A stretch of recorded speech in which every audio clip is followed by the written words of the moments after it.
Assalamualaikum warahmatullahi wabarakatuh. Perkenalkan, nama saya Citra Sitarahayu dari IKIP Siulangi Bandung, kelas B3 PGSD 2018 non-reguler. Di sini saya akan mengerjakan siklus pertama dari kuliah kerja nyata. Di antaranya saya akan mewawancarai beberapa masyarakat di sekitar rumah saya mengenai pembelajaran selama masa pandemi ini, atau biasa disebut dengan pembelajaran daring. Ingin tahu mengenai komentar pembelajaran daring selama masa pandemi di masyarakat sekitar rumah saya? Untuk itu tetap tonton video ini ya. Bye-bye. Walaupun saya berinteraksi dengan masyarakat di sekitar rumah saya tetap mematuhi protokol kesehatan dan tetap menjaga 3M, memakai masker, menjaga jarak, dan mencuci tangan.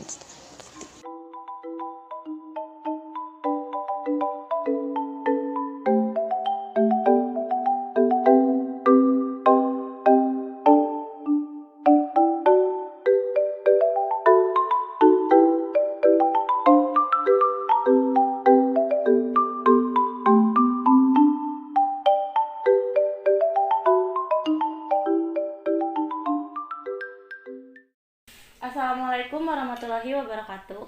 Waalaikumsalam warahmatullahi wabarakatuh. Perkenalkan, nama saya Citra Sitarahayu. Di sini saya diberikan tugas untuk mewawancarai salah satu masyarakat di sekitar rumah saya mengenai pembelajaran daring selama pandemi ini. Nah, di antaranya ada beberapa pertanyaan. Sebelumnya tadi sudah saya jelaskan. Langsung saja ke pertanyaan pertama ya. Iya. Persiapan apa yang dilakukan oleh Ibu dalam menghadapi pembelajaran daring? Persiapan daring untuk setiap hari, HP, kuota, alat tulis sama buku yang kayak gitu. Untuk yang kedua, media apa sih yang diberikan oleh guru dalam pembelajaran daring?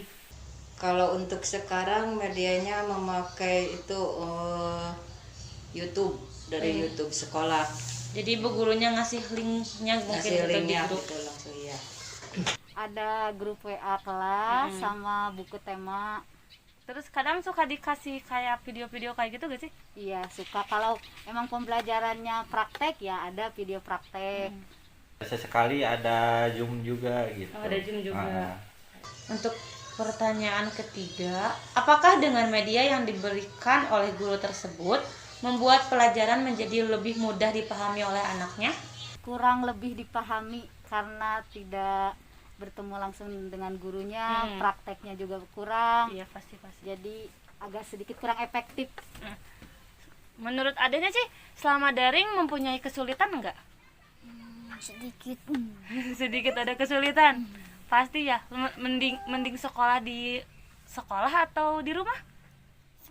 Di sekolah. Gurunya lebih baik sama mama sendiri atau sama ibu guru? Sama ibu guru.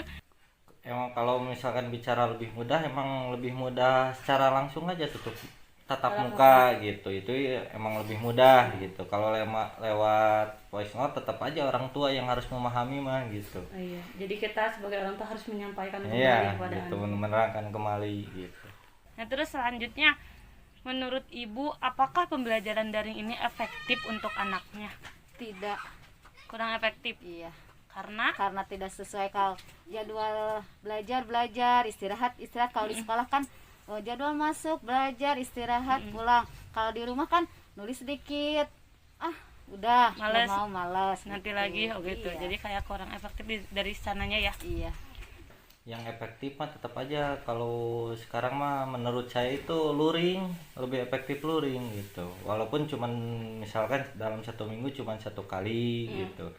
Tapi itu lebih efektif ke anaknya gitu. Kan kadang-kadang anak-anak kalau misalkan dikasih keterangan sama orang tua kadang-kadang ada yang sambil main, sambil gimana gitu. Susah, beda sama kalau sama guru gitu kan. Oh, iya.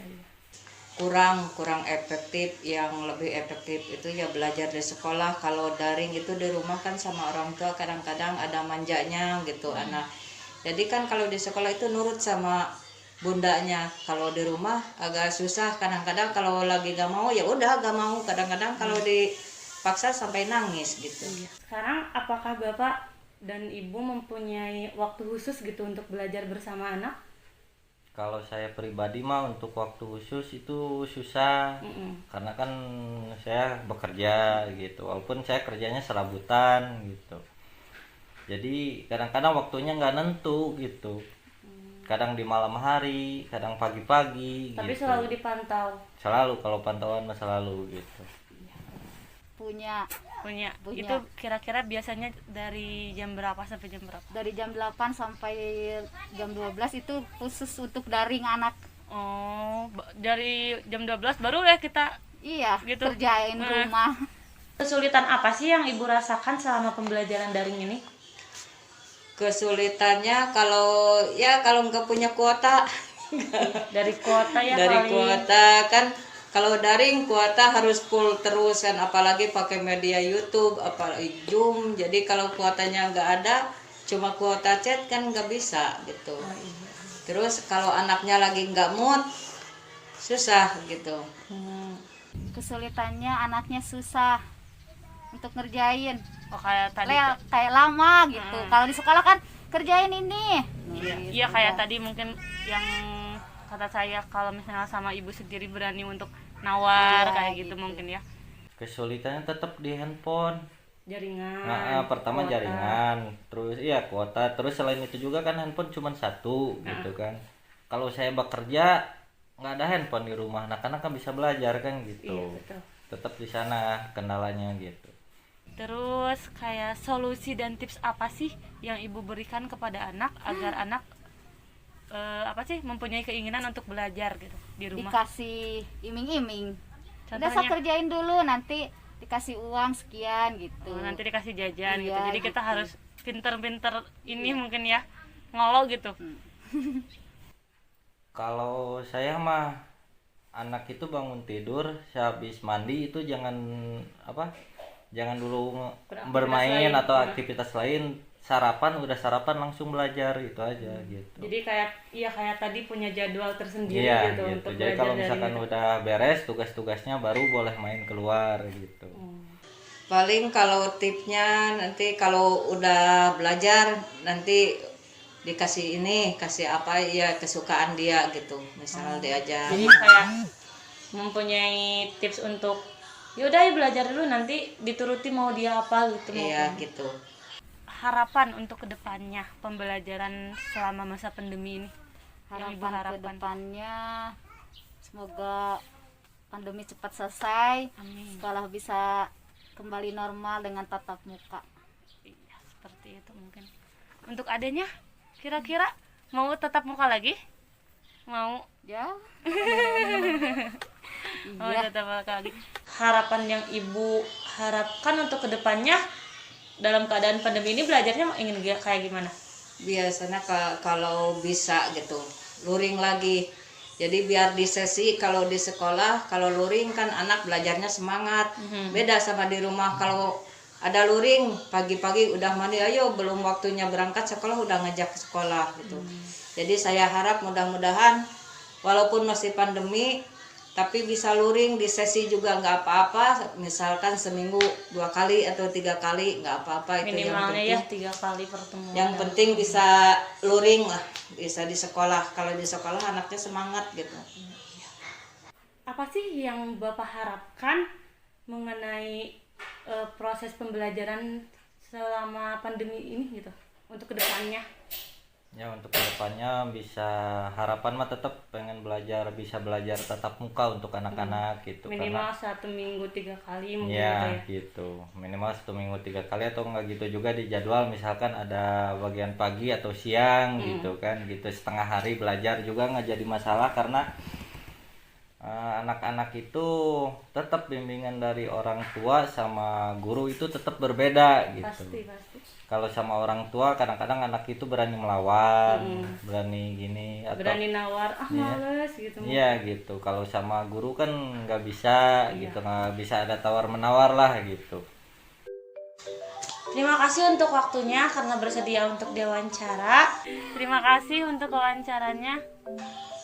Semoga untuk kedepannya harapan yang kita harapkan bisa segera terlaksana gitu. Apalagi dengan pandemi ini semoga cepat hilang ya. Iya. Saya cukupkan. Assalamualaikum warahmatullahi wabarakatuh. 5 ditambah 4. 5-nya di mana? Limanya di mulut. Di mulut. 4-nya di Tangan. tangan. Udah angka 5 angka berapa? 6, 6. 7, 8, 9, Jadi 5 ditambah 4 sama dengan? 9. Bisa menulis angka 9? Iya, pinter. Jadi 5 ditambah 4 sama dengan berapa? 9. Hore, bisa berhitung gampang? Gampang? Oke, makasih ya. Nah, dapat kita simpulkan bahwa beberapa masyarakat di sekitar rumah saya berpendapat mengenai pembelajaran daring itu cukup kesulitan. Maka dari itu mereka berharap dengan adanya tatap muka minimal dalam 1 minggu itu 3 kali. Karena dengan adanya tatap muka bisa meringankan beban mereka untuk mengajar anak-anaknya. Seperti itu. Terima kasih. Sekian video dari saya. Assalamualaikum warahmatullahi wabarakatuh.